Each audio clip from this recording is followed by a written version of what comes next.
এটা বিশেষ প্ৰয়োজন আছে আৰু তাত এই হীৰক জয়ন্তীৰ বছৰতেই এই এনেকুৱা ধৰণৰ এখন ইতিহাস প্ৰস্তুত কৰাৰ কাৰণে মই বিশেষভাৱে অনুৰোধ জনাইছোঁ। আজি কিছু বছৰৰ পৰা আমি ক্ৰমান্বয়ে অনুভৱ কৰিছোঁ যে বাতৰি সাংবাদিকতাৰ জগতৰ এখন চিত্ৰ আছে, চিত্ৰশিল্প আছে আৰু বাতৰি কাকত পঢ়ি থকা মানুহজনে কিন্তু থিয় হৈ আছে এটা লাওখোলাৰ ওপৰত। লাওখিলাটোৰ কিন্তু যিটো কথা আমি কওঁ যে আলু দেৱাং কিয় যে তাত অসত্যৰ প্ৰৱেশ। ইয়াৰ জৰিয়তে সংবাদ পৰিৱেশনৰ বাবে এটা নতুন পৰম্পৰা সৃষ্টি কৰে। যিটো পৰম্পৰা আছে সেইটো দৰাচলতে তেওঁৰ সংবাদ সেৱাৰ যিটো তেওঁ সংবাদ সেৱা কৰিছিল। মই ভাবোঁ যদি মোক ব্যক্তিগতভাৱে যদি কাকতখনৰ নতুন যিটো ৰূপ দেখিছোঁ আমাৰ সঁচাকৈয়ে আশাও হৈছে আৰু আমি আশা কৰিছোঁ যে এই অহা যিটো 100 বছৰীয়া আমি উদযাপনৰ কথা কৈ আছোঁ এতিয়া, এই 100 বছৰৰ উদযাপনত কিন্তু আৰু সত্যনিষ্ঠা আৰু সাহসেৰে এইখন কাকত উজ্বলি উঠিব, অসমৰ সমাজ জীৱনক আকৌ উজ্জ্বল ৰূপত প্ৰতিফলিত কৰিব। আৰু আটাইতকৈ ডাঙৰ কথা যে অসমখনৰ যিটো সমস্যা সেইখিনি সমস্যা কিন্তু আন ঠাইৰ সৈতে একে নহয়।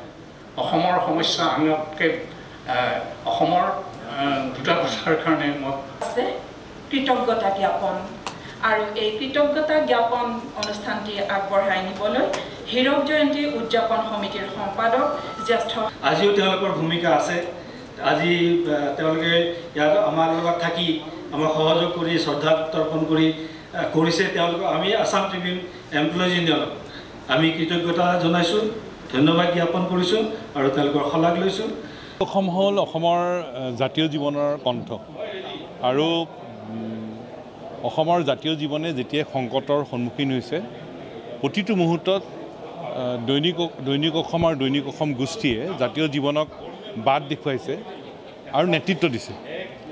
আৰু দৈনিক অসমে অসমৰ সমাজ জীৱনক সাহস দিছে, উদ্যম দিছে আৰু সাহসেৰে আগুৱাই যোৱাৰ বাটৰ সন্ধান দিছে।